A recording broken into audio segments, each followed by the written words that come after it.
At the heart of your phone, tablet and computer lies the microprocessor, a tiny chip home to billions of transistors capable of processing an immense amount of information.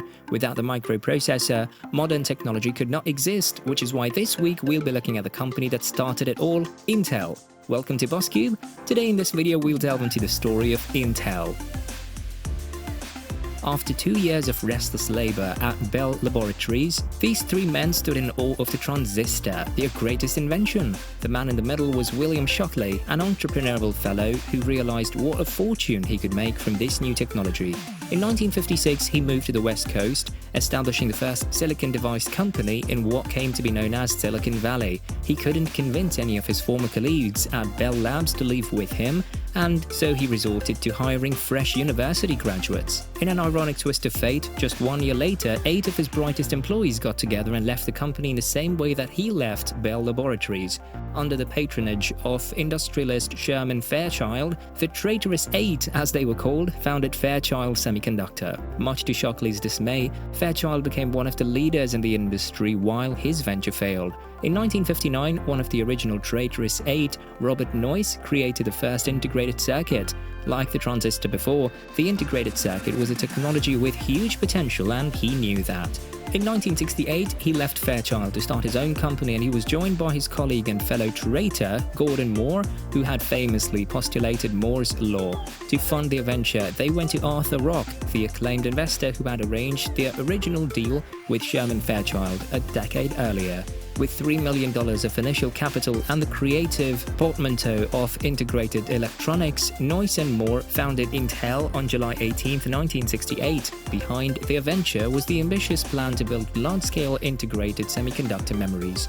Back then, they were 10 times more expensive than standard magnetic core memories, which were much slower and less efficient. 9 months after its creation, Intel developed its first product, the 3101 Schottky bipolar memory. It was the world's first solid-state memory device, and it was capable of storing a whopping 64 bits. 1 year later, Intel became pioneers in dynamic random access memory, or DRAM, by creating the first commercially available DRAM chip, the 1103. Its success marked the beginning of the end for magnetic memory and established DRAM as the primary storage medium of modern computers. Intel's reputation grew quickly, and not just in the United States. A Japanese calculator company called Busicom had reached out to Intel in 1969 with a request to build integrated circuits for their calculators. While working on this project, Intel engineer Ted Hoff figured out a way to build a central processing unit onto a single chip. By cramming 2300 transistors into a 1/8 by 1/6 inch chip, Hoff's invention had the same power as the ENIAC computer that was the size of a room. Intel had unwittingly stumbled upon the foundation of modern computing, the microprocessor. They called it the 4004 and started selling it in 1971. A year later, Intel unveiled the 8008, an 8-bit microprocessor. Intel's first general-purpose microprocessor, the 8080, came in 1974, and it essentially became the industry standard, finding its way into almost every cash register, calculator, and traffic light of its day. Interestingly enough, the 8080 was designed for almost everything except computers. At the time, computers were manufactured entirely in-house, with a single company building its terminals, compilers, and operating systems.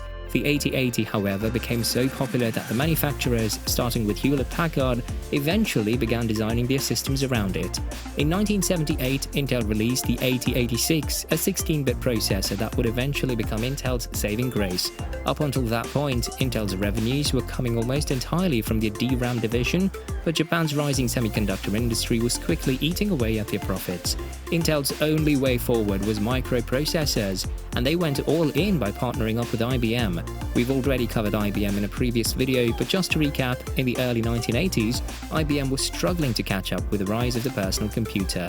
At first, IBM didn't think that PCs would be worth it to the average person, but once that started happening anyway, IBM's bureaucracy made developing their PC a nightmare. They ended up partnering with Intel for their processor and with Microsoft for their operating system, which allowed them to develop their IBM PC in just under a year. In 1993, Intel released the Pentium line, their 5th generation of processors. For this generation, Intel started building dedicated motherboards alongside its processors, a move that kept them ahead of the competition and doubled their net income that year to $2.3 billion.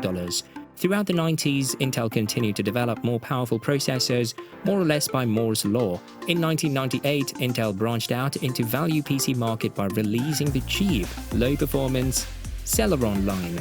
Intel shifted its focus accordingly, building a more efficient, less power-hungry line called the Centrino.